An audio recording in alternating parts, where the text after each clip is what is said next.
দিদি, তুমি রান্নাঘরে কি করছো? তোমাকে কতবার বলেছি তুমি আমার রান্নাঘরে রান্না করবে না, কিন্তু তুমি কোনো কথাই শোনো না।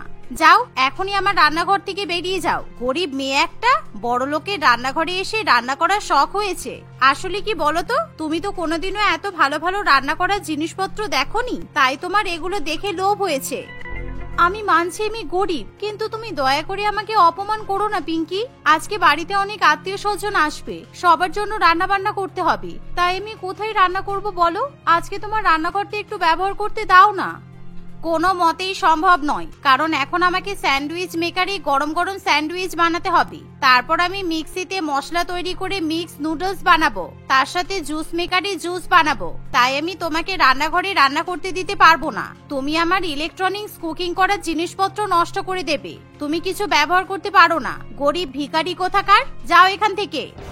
পিঙ্কি এই বলে তার বড় জাকে সেখান থেকে বার করে দেয়। এমন সময় লতা খুবই বিপদে পড়ে, কারণ আজকে তার শ্বশুরবাড়ির পক্ষের অনেক আত্মীয় স্বজন বাড়িতে আসবে। তাদেরকে রান্না বান্না করে খাওয়ানোর দায়িত্ব লতার, কারণ লতা খুব ভালো ভালো খাবার রান্না করতে পারে। আর যেহেতু শ্বশুরবাড়ির রান্নাঘর ছোট বৌমা তার বাপের বাড়ির টাকা দিয়ে সাজায়, তাই সে সবসময় বড় জায়ের উপর জোর জুলুম করে। তাছাড়াও বড় জাকে সেই রান্নাঘরে ঢুকতে দেয় না।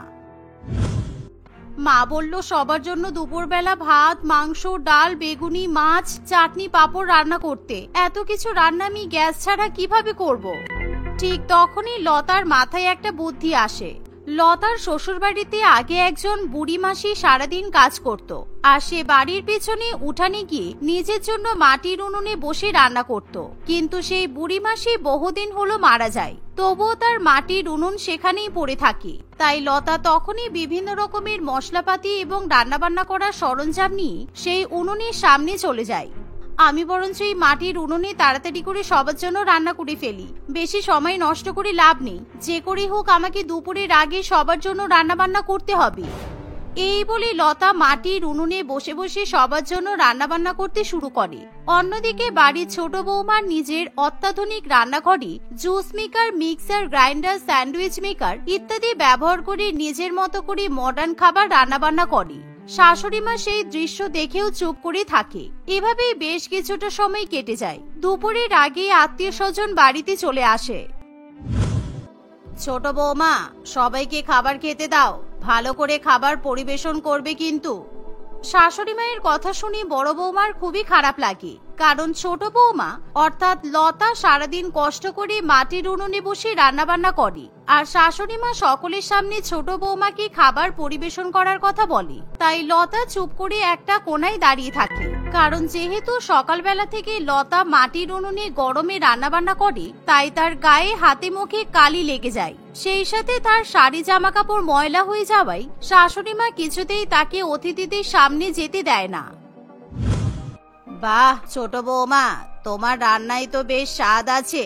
এই মাংস, ডাল, ভাত খেতে খুব ভালো হয়েছে। ভালো না হওয়ার তো কোনো উপায় নেই মাসি। ভালো রান্না বান্না করতে গেলে খুব সুন্দর রান্নাঘর প্রয়োজন, আর আমার রান্নাঘর সব থেকে বেশি সুন্দর। এই ভাতটা এত সুন্দর হয়েছে তার কারণ জানেন? আমি রাইস কুকারে ভাত রান্না করেছি, সেই জন্য এই ভাত এত সুন্দর ঝরঝরে হয়েছে। আর আমি এই মাংসটা ননস্টিক ওভেনে রান্না করেছি, তাই জন্য তেলটা একেবারে পরিমাণ মতো হয়েছে।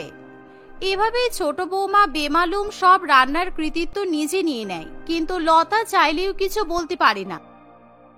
এভাবেই দেখতে দেখতে কিছুক্ষণের মধ্যেই আত্মীয় স্বজন খাওয়া দাওয়া করে নিজেদের বাড়িতে ফিরে যায়। আর সেদিন যা খাবার বেঁচে থাকে সমস্ত কিছু ফ্রিজে তুলে রাখা হয়। পরের দিন দুপুর বেলা। ছোট বৌমা, গতকালের দুপুর বেলার অনেক রান্না বান্না বেঁচে গেছে, তুমি বরঞ্চ মাইক্রো ওভেনে ওই ভাত, ডাল, মাংস গরম করে নিয়ে এসো। না না মা, ওই তেল ঝাল মশলাযুক্ত খাবার আমি আমার রান্নাঘরে নিয়ে যাব না।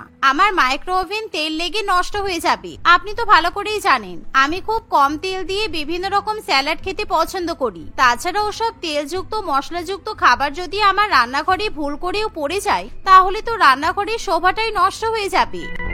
হ্যাঁ, তুমি ঠিকই বলেছ। ঠিক আছে বড় বৌমা, তুমি এই খাবারগুলো নিয়ে যাও, আর মাটির উনুন জ্বালিয়ে গরম করে নিয়ে এসো। উনুনে জাল দেওয়া রান্না খেতে কিন্তু খুব ভালো লাগে। এই কথা শুনে লতার কিছু করার থাকে না। লতা বাইরে গিয়ে আবার মাটির উনুনে সব খাবার গরম করে নিয়ে আসে। দেখতে দেখতে আরো কিছুদিন কাটে। একদিন পিঙ্কির বান্ধবীরা তার শ্বশুর বাড়িতে ঘুরতে আসবে বলে জানায়। আমি সবার জন্য বাটার টোস্ট, তার সাথে হোয়াইট সস পাস্তা, তন্দুরি রুটি, বাটার চিকেন রান্না করব। এই বলে পিঙ্কি নিজের ইলেকট্রনিকের রান্নাঘরে রান্না বান্না করতে শুরু করে। রান্না করতে করতে তার যা কিছুর প্রয়োজন পড়ে সে সবকিছুই অনলাইন থেকে অর্ডার করে। অনলাইন থেকে সে মাছ, মাংস, মশলাপাতি, শাকসবজি সমস্ত কিছু কিনে থাকে।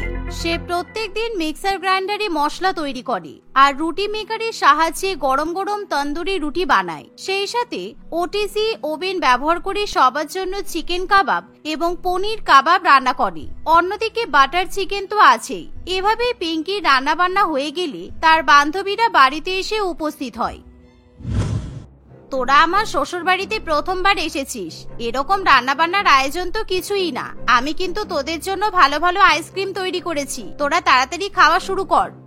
এই বলে পিঙ্কি সবার প্লেটে খাবার পরিবেশন করে। কিন্তু তার বান্ধবীরা খাবার খেতে শুরু করলে তারা কিছুতেই সেই খাবার খেতে পারে না, কারণ পিঙ্কি এত 16 শুভচারে রান্না বান্না করে যে তার মধ্যে সে একটা জিনিস দিতে ভুলে যায়, সেটা হলো লবণ। লবণ ছাড়া কোনো খাবারের স্বাদ হয় না, তাই তার বান্ধবীরা কিছুতেই সেই খাবার খেতে চায় না। কিরে পিঙ্কি, তোর স্বভাব কোনোদিনও চেঞ্জ হলো না? তুই একদম একই রকম আছিস। এত কিছু রান্না বান্না করেছিস কিন্তু এর মধ্যে একটু নুন ব্যবহার করিসনি। ইস বাবারি বাবা, এরকম খাবার খাওয়া যায় নাকি? আর তুই তো বেশি বেশি করে ঝালও দিয়েছিস, সব খাবারগুলো একেবারে নষ্ট হলো। এভাবেই যখন সবাই মিলে পিঙ্কিকে কথা শোনায় তখনই বড় বৌমা গরম গরম ভেটকি মাছের পাতুরি এবং চিকেন কষা রান্না করে নিয়ে আসে। আমি তোমাদের সবার জন্য ভাত, মাছ আর চিকেন রান্না করেছি, তোমরা এই খাবারগুলো খেতে পারো। ওগুলো বরঞ্চ একটা সাইডে রেখে দাও, পরে পিঙ্কি নুন মিশিয়ে ঠিক করে নেবে। লতার কথা শুনে পিঙ্কির বান্ধবীরা খুবই খুশি হয়, তাই তারা তখনই পিঙ্কির হাতে রান্না করা খাবার ছেড়ে দিয়ে লতার মাটির উনুনে রান্না করা মাছ, ভাত এবং মাংস খেয়ে নেয়, যা দেখে পিঙ্কি একেবারে জ্বলে পুড়ে ছাই হয়ে যায়। দেখতে দেখতে আরো কিছুদিন কাটে। পিঙ্কির রান্না করা খাবারে কোনো স্বাদ না হলেও সে সবসময় নিজের রান্নাঘর অত্যাধুনিকভাবে সাজাতে ব্যস্ত থাকে। এখন সে আবার একটা ইলেকট্রনিক ম্যানুয়াল চিমনি কেনে। অন্যদিকে লতা প্রত্যেকদিন নিজের মতো মাটির উনুনে রান্নাবান্না করে থাকে। একদিন, মা, আমি আজকে অনলাইনে একটা বোতাম টেপা গ্যাস ওভেন দেখছিলাম, তাই বাবাকে বলেছি ওটা আমাকে কিনে দিতে। বাহ, খুব ভালো। আমিও শুনেছি এখন বোতাম টেপা গ্যাস ওভেন খুব উঠেছে, ওরকম ইলেকট্রনিক ওভেনে রান্না করতে খুব ভালো লাগবে। কিছুদিনের মধ্যেই পিঙ্কি তার বাবার সাহায্যে নিজের রান্নাঘরে বড় একটা বোতাম প্রেস করা গ্যাস ওভেন বসিয়ে নেয়। সেই গ্যাস ওভেন দেখতে ভীষণই সুন্দর, কিন্তু তার ব্যবহার একটু কঠিন। তাই পিঙ্কি এবার বিভিন্ন রকমের বই পড়ে সেই বোতাম টেপা গ্যাস ওভেনের ব্যবহার শিখতে শুরু করে। এভাবেই দু একদিন কাটে। একদিন পিঙ্কির ছোট বোন এবং তার দুই ছেলে মেয়ে বাড়িতে ঘুরতে আসে। বোন, আজকে আমি তো ছেলে মেয়েকে আমার নিউ বোতাম টেপা গ্যাস ওভেনে পাস্তা রান্না করে খাওয়াবো। তুই একটু অপেক্ষা কর, আমি অনলাইনে দরকারি জিনিসপত্রগুলো অর্ডার করে দিই। ঠিক এমন সময় বাড়ির বাইরে থেকে চিৎকার চেঁচেমেচি শোনা যায়, কারণ শাশুড়ি মা এবং বড় বৌমার মধ্যে ঝগড়া হয়। বড় বৌমা, তুমি আর বাড়ির বাইরে এরকম মাটির উনুনে রান্না বান্না করবে না।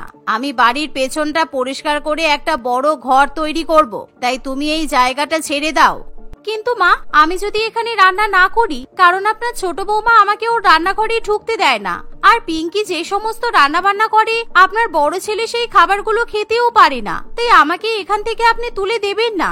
তুমি তোমার ঘরে মাটির উনুন বসিয়ে রান্না করো, কিন্তু এখানে আমি তোমাকে রান্না বান্না করতে দেব না, কারণ আমার বাড়ির সৌন্দর্য নষ্ট হয়ে যাচ্ছে। এমন সময় সেখানে পিঙ্কি চলে আসে আর সে শাশুড়ি মায়ের হয়ে কথা বলতে শুরু করে, অর্থাৎ সে তার বড় জায়ের সঙ্গে পায়ে পা লাগিয়ে ঝগড়া করতে থাকে। এভাবেই দেখতে দেখতে কিছুক্ষণ কেটে যায়। অন্যদিকে পিঙ্কি ছোট বোনের দুই ছেলে মেয়ে কখন যে রান্নাঘরে চলে যায় সেটা কেউ বুঝতেই পারে না।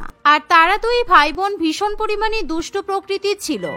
ওই দেখ মাসির নতুন বোতাম টেপা খেলনা, কত বড় বল। চল আমি আর তুই ওই গ্যাস ওভেনটা প্রেস করে অন করার চেষ্টা করি, তাহলে দুজনে মিলে খেলনা বাটি খেলবো আর খুব মজা হবে। তুই আমার জন্য মিথ্যে মিথ্যে রান্না করবি আর আমি তোকে সাহায্য করব, ঠিক আছে বোন? এভাবেই দুই ভাই বোন মিলে গোটা রান্নাঘরে বদমাইশি করতে শুরু করে। এমনকি তারা ভুল করে সেই গ্যাস ওভেনের বোতাম প্রেস করে গ্যাস ওভেন জ্বালিয়ে দেয়। এমনকি দুজনে মিলে মিক্সার গ্রাইন্ডার অন করে দেয়। এভাবেই দেখতে দেখতে কিছুক্ষণের মধ্যেই রান্নাঘরের অবস্থা দুর্বিষহ হয়ে ওঠে। অন্যদিকে, আচ্ছা আপনি একটু চুপ করুন মা, আর পিঙ্কি তুমিও এবার চুপ করো। আমি কোথা থেকে যেন একটা গ্যাসের গন্ধ পাচ্ছি। আমার তো মনে হচ্ছে তোমার রান্নাঘর থেকে গ্যাস বেরোচ্ছে। তাড়াতাড়ি তোমার রান্নাঘরে চলো। এমন কথা শুনে পিঙ্কি এবং তার শাশুড়ি মা দুজনেই খুবই ভয় পেয়ে যায়। তাই তারা তখনই দৌড়ে রান্নাঘরে গিয়ে দেখে দুই ভাই বোন মিলে কাণ্ড ঘটিয়ে বসে আছে। রান্নাঘরের গ্যাস ওভেন থেকে গ্যাস ছড়িয়ে একেবারে বিপদগ্রস্ত অবস্থার সৃষ্টি হয়। এমন সময় পিঙ্কি তার বোনকে চিৎকার করে ডাকতে শুরু করে, কারণ যখন তখন রান্নাঘরে আগুন জ্বলে যেতে পারে। কিন্তু লতা ভয় না পেয়ে বাচ্চা দুটোকে রান্নাঘর থেকে বাইরে বের করে নিয়ে আসে, আর সঙ্গে সঙ্গে সে রান্নাঘরের দরজা জানালা খুলে দেয়। গ্যাস ওভেনও সে বন্ধ করে বাইরে বেরিয়ে আসে, যা দেখে পিঙ্কি নিজের ভুল বুঝতে পারে। দিদি, আমার খুব ভুল হয়ে গেছে। আমি তোমার সঙ্গে প্রথম থেকে অনেক খারাপ ব্যবহার করেছি, কিন্তু তুমি আজকে আমার বোনের ছেলে মেয়েকে বাঁচিয়ে দিয়েছো, তাই তোমাকে অনেক ধন্যবাদ। তোমাকে আর মাটির উনুনে রান্না বান্না করতে হবে না, তুমি আমার রান্নাঘরেই রান্না করবে। এই কথা শুনে লতা খুবই খুশি হয়। সেদিনের পর থেকে লতাকে কোনোদিনও কষ্ট করে মাটির উনুনে রান্না বান্না করতে হয় না। তারা দুই বৌমা একসঙ্গে মিলেমিশে মডিউলার কিচেনে রান্না বান্না করে থাকে। পরমা তার বিয়ের জন্য ভীষণ পরিমাণে খুশি ছিল। তার সঙ্গে ছোটবেলাকার বন্ধু শিবমের বিয়ে ঠিক হয়েছিল।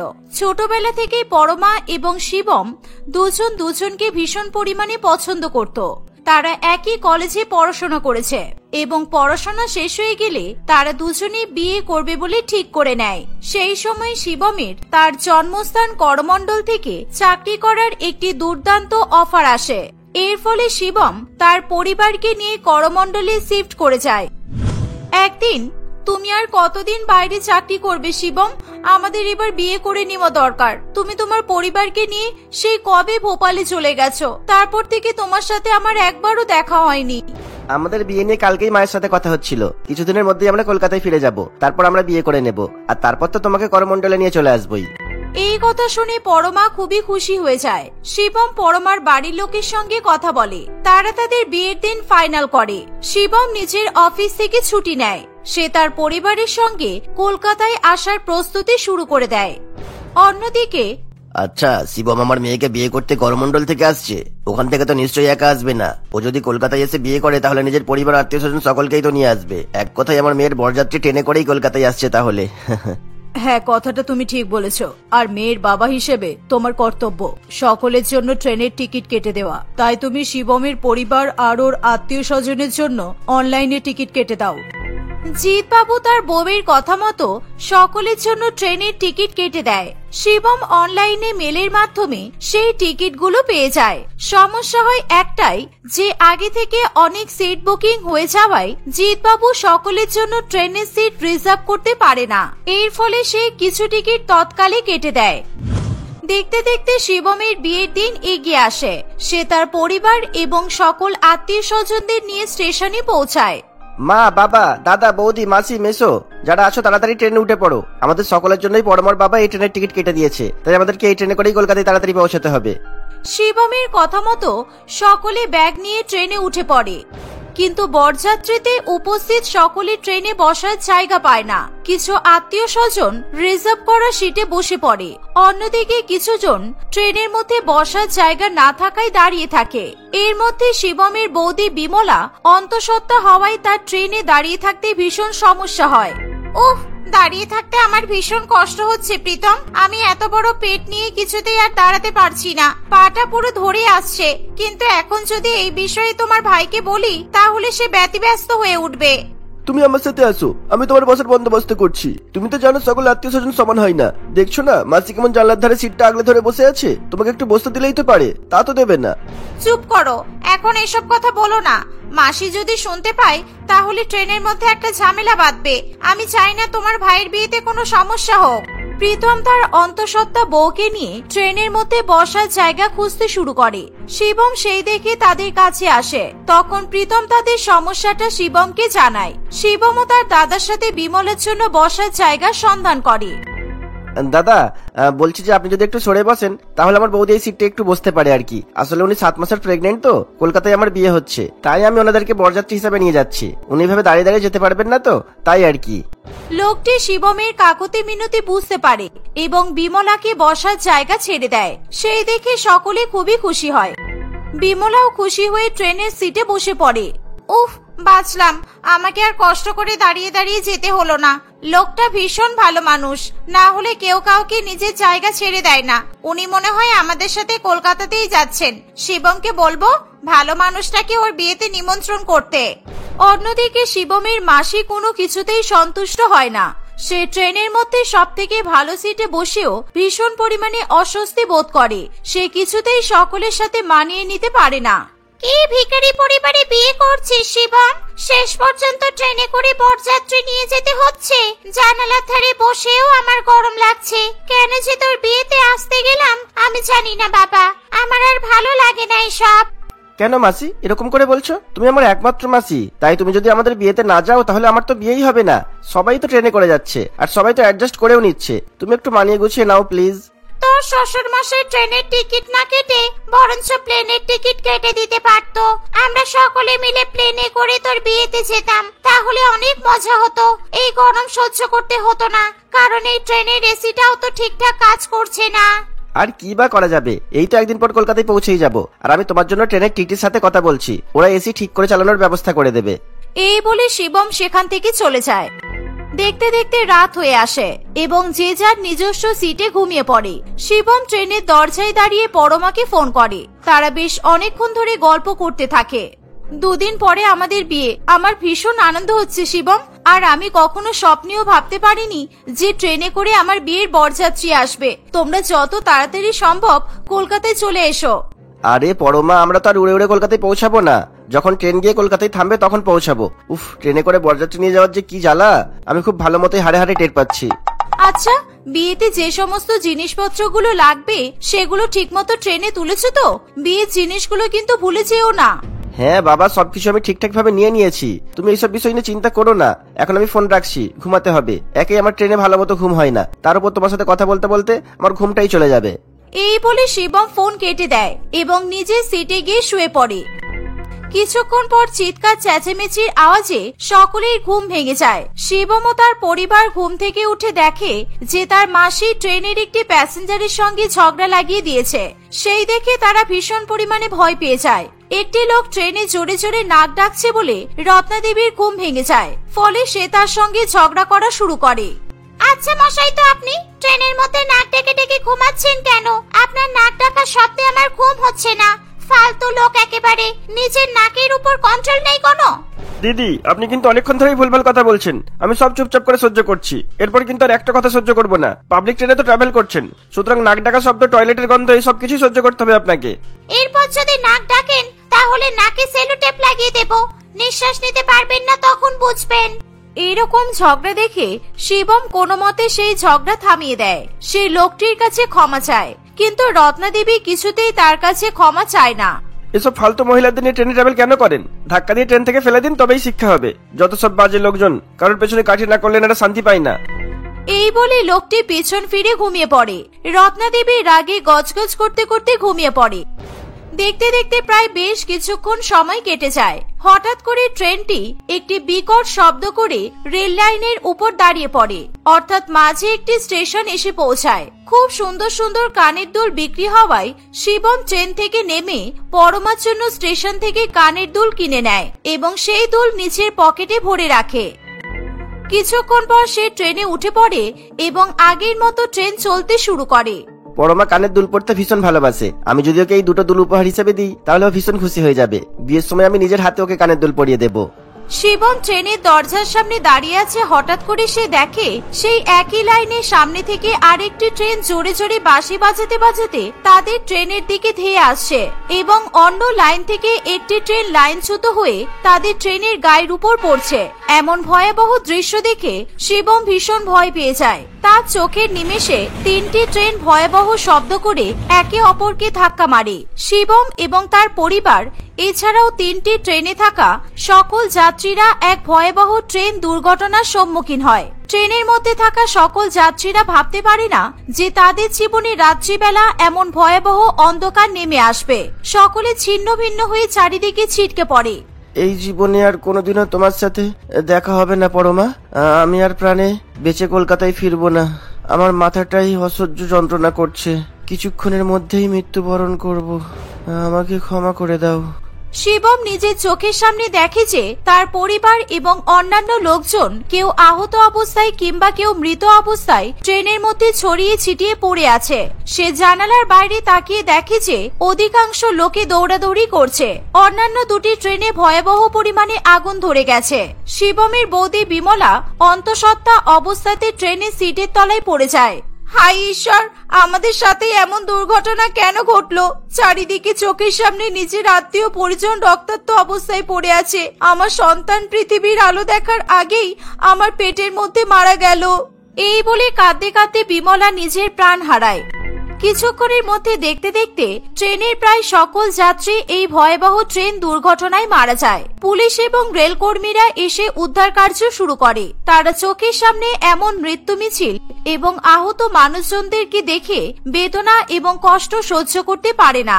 কোনো মানুষের হাত পা কেটে যায় কিংবা কারো দেহ ছিন্ন ভিন্ন হয়ে যায়। অন্যদিকে পরমা ও তার বাড়িতে খবরের চ্যানেলে খবর দেখছে, তখন তাদের চোখের সামনে এই ট্রেন দুর্ঘটনার খবরটি ভেসে ওঠে। বাবা, তুমি শিবম আর বরযাত্রীদের জন্য এই ট্রেনটার টিকিটটাই তো কেটে দিয়েছিলে, কিন্তু টিভিতে কি সব দেখাচ্ছে ট্রেন দুর্ঘটনায় নাকি কেউ আর বেঁচে নেই। না, এটা হতে পারে না বাবা। এমন দুঃসংবাদ পেয়ে পরমা নিজের হুঁশে থাকে না। পরমা এবং তার বাড়ির সকলে শিবম ও তার পরিবারের সাথে যোগাযোগ করলে কোনো ফোন গিয়ে পৌঁছায় না। পরমা এবং তার বাড়ির সকলে শিবম ও তার পরিবারের সঙ্গে যোগাযোগ করার চেষ্টা করলে তারা ব্যর্থ হয়। তারা অত্যাধিক পরিমাণে ভয় পেয়ে যায় এবং সকলে কান্নায় ভেঙে পড়ে। আর 2 দিন পরে মেয়েটার বিয়ে। আজ কেমন দুর্ঘটনা ঘটতে হলো? আমার মেয়ের জীবনটা নষ্ট হয়ে গেল। এতগুলো মানুষ প্রাণ হারিয়ে ফেললো। আমার মেয়ে বোধহয় আর বাঁচতে পারবে না। আমি কি করে ওকে সামলাবো? দেখতে দেখতে প্রায় সারা রাত কেটে যায়, কিন্তু তবুও পরমা ও তার পরিবার শিবমের কোনো খবর পায় না। সকালবেলা হতে না হতেই পরমার বাবা ট্রেন কর্তৃপক্ষের সঙ্গে যোগাযোগ করে এবং তারা জানতে পারে যে রেল দুর্ঘটনায় শিবম ও তার পরিবার মারা গেছে।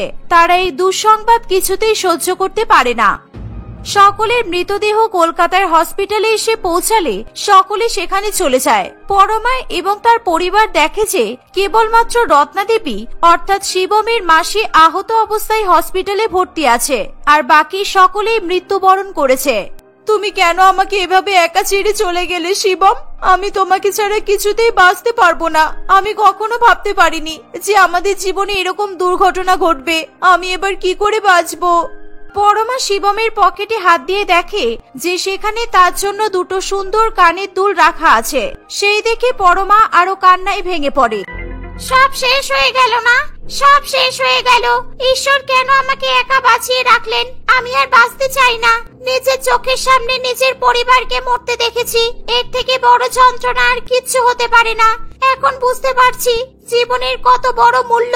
জীবন থাকলে সুখ স্বাচ্ছন্দ্য থাকে, কিন্তু জীবন শেষ হয়ে গেলে কিছুই থাকে না।